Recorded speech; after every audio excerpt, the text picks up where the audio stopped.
Witajcie, drodzy słuchacze i widzowie. Dziś zabiorę Was w podróż do XIV-wiecznej Wielkopolski, regionu pełnego napięć i walk o władzę.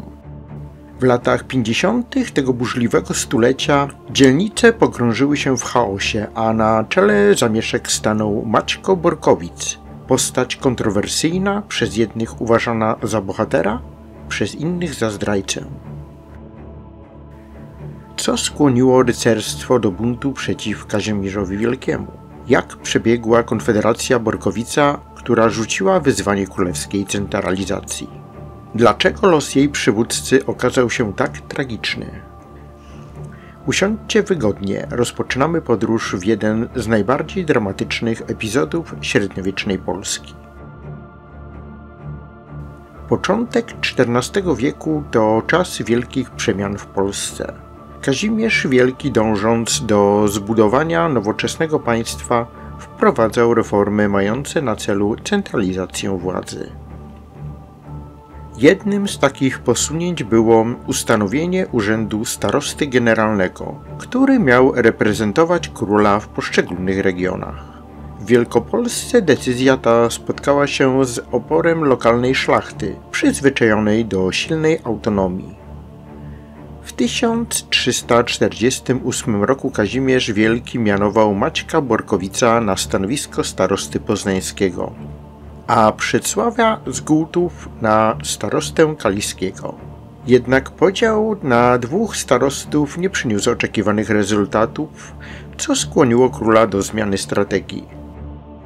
W 1352 roku obaj zostali odwołani, a na ich miejsce powołano Wierzbiętę z Paniewic, pochodzącego ze Śląska rodu Niesobiów. Ta decyzja, odbierana jako marginalizacja wpływowych rodów wielkopolskich, stała się iskrą zapalną konfliktu. 2 września 1352 roku w Poznaniu zawiązano konfederację rycerską pod przewodnictwem Maćka Borkowica. W jej skład weszły potężne rody Borków, Adwańców, Grzymalitów, Nałęczów i Zarębów. Oficjalnie konfederacja nie była skierowana przeciwko królowi, lecz przeciwko mianowanemu przez niego staroście generalnemu Wierzbięcie z Paniewic. Celem była obrona tradycji swobód szlacheckich i sprzeciw wobec centralizacji władzy. Wielkopolska stała się areną chaosu. Drogi opanowali rozbójnicy, miasta musiały bronić się same, a rycerstwo konfederackie otwarcie atakowało królewskich urzędników. Konfederaci z pomocą wojsk brandenburskich uderzyli na Pałuki i oblegli Czarnków. W 1353 roku Kazimierz Wielki osobiście udał się do Wielkopolski, próbując załagodzić sytuację. Choć udało mu się przeciągnąć część rodów na swoją stronę, buntownicy wspierani przez Brandenburczyków kontynuowali działania zbrojne.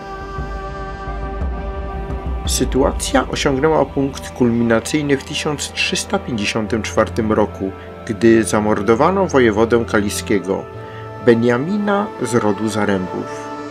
Choć nie ma jednoznacznych dowodów na udział Borkowica w tym zabójstwie, wydarzenie to znacząco wpłynęło na jego dalsze losy.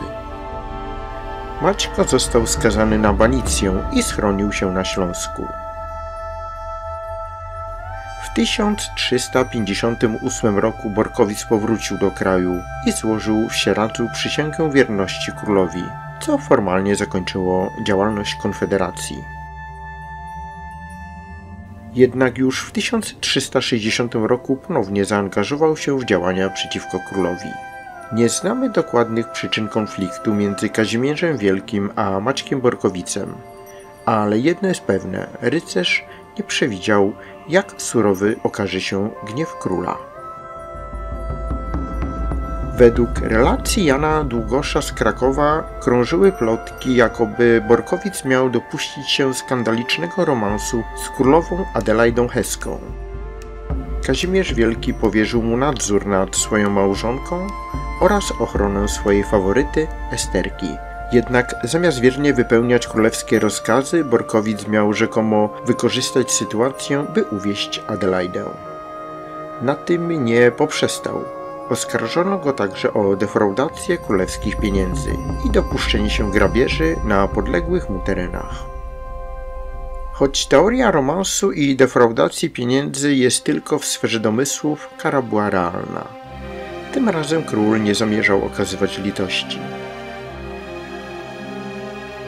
Maćko Borkowic został aresztowany, osądzony za zdradę i skazany na jedną z najbardziej okrutnych kar – śmierć głodową. Uwięziono go w lochu w zamku w Olsztynie, gdzie przez wiele dni konał w męczarniach, pozbawiony jakiejkolwiek nadziei na ratunek. Scena ta stała się inspiracją dla Jana Matejki, który uwiecznił moment zejścia Borkowica do głodowego lochu na swoim obrazie. Jego śmierć w 1360 roku była przestrogą dla wszystkich, którzy ośmieliliby się sprzeciwić woli Kazimierza Wielkiego. Konfederacja Maćka Borkowica była pierwszą w historii Polski konfederacją rycerską. Choć formalnie nie była skierowana przeciwko królowi, jej działania podważały królewską władzę i dążyły do zachowania lokalnej autonomii. Konflikt ten ujawnił trudności, z jakimi zmagał się Kazimierz Wielki, próbując stworzyć silne, zjednoczone państwo. To właśnie wtedy po raz pierwszy pojawiło się słowo Rzeczpospolita, a wydarzenia te na długo ukształtowały relacje między królem a możnowładztwem.